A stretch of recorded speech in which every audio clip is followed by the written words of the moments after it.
Bonjour à toutes et à tous et bienvenue dans ce nouvel épisode qui vous accompagne pas à pas dans votre parcours de parents d'enfants 10. Je suis Kate, spécialiste des neurosciences appliquées à la pédagogie et passionnée par la transmission. Dans ces podcasts, je vous emmène à la découverte du cerveau, de l'apprentissage, des troubles 10 et de tout ce qui peut nous aider à mieux comprendre comment nous, enfants, ados ou adultes, apprenons et évoluons. Que vous soyez formateur, enseignant, parent ou simplement curieux, ces épisodes sont là pour vous donner des clés concrètes fondées scientifiquement et accessibles à tous. Une clé à la fois, construisons des apprentissages durables.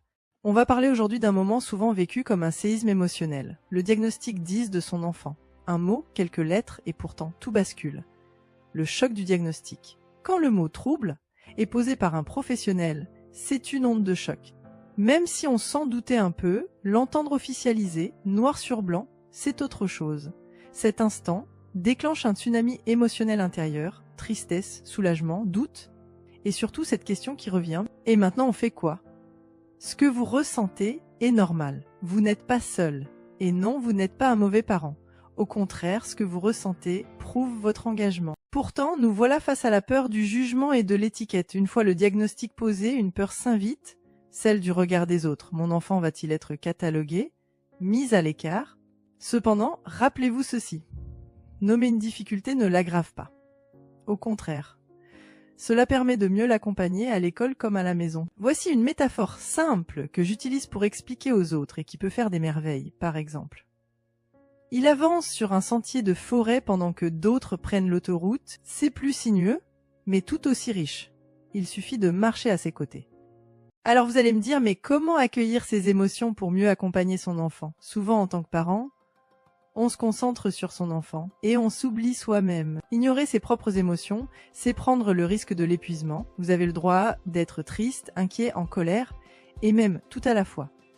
Et surtout, vous avez le droit de demander de l'aide. Reconnaître ce que vous ressentez, c'est aussi montrer à votre enfant qu'on peut vivre ses émotions sans s'y noyer. Alors sortons de la culpabilité. Beaucoup de parents se sentent coupables. Est-ce que j'ai raté quelque chose? Est-ce ma faute? La réponse est claire, non. Les troubles 10 sont d'origine neurodéveloppementale. Cela signifie que le cerveau fonctionne autrement. Ce n'est ni une erreur éducative, ni un échec. C'est une différence. Et cette différence n'empêche ni l'intelligence, ni la réussite. Elle appelle juste un chemin d'apprentissage adapté. Nous voici au cœur des émotions.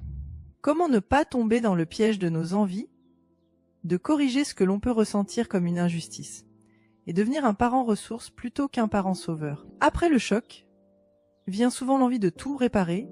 On veut protéger, compenser, éviter les difficultés. Mais attention, le piège est là. Aider, ce n'est pas faire à la place. Un parent ressource, c'est quelqu'un qui est là, qui propose, qui soutient, mais qui laisse aussi son enfant essayer, rater, recommencer. N'oubliez pas, chaque petite victoire compte. Et pas seulement pour votre enfant, pour vous aussi. Le témoignage de Carole, la maman de Théo, est très significatif. Carole m'a confié ce moment où tout a changé pour elle. Je vous laisse l'écouter. Quand Théo m'a demandé « Maman, est-ce que c'est grave si je suis comme ça ?» j'ai compris que je devais changer de posture. Aujourd'hui, je ne cherche plus à le réparer, mais je l'accompagne. Ici, Carole nous offre un témoignage fort, plein de sincérité. Elle nous rappelle que l'acceptation est le premier pas vers l'équilibre.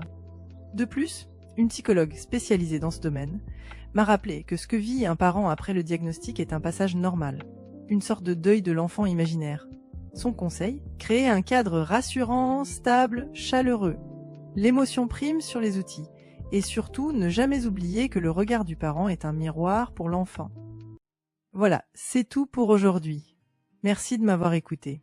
Si ce podcast vous a parlé, partagez-le, abonnez-vous et retrouvez-moi sur mon site pour plus de ressources et de formations bienveillantes. Rappelez-vous, vous n'avez pas besoin d'être parfait, mais juste d'être là.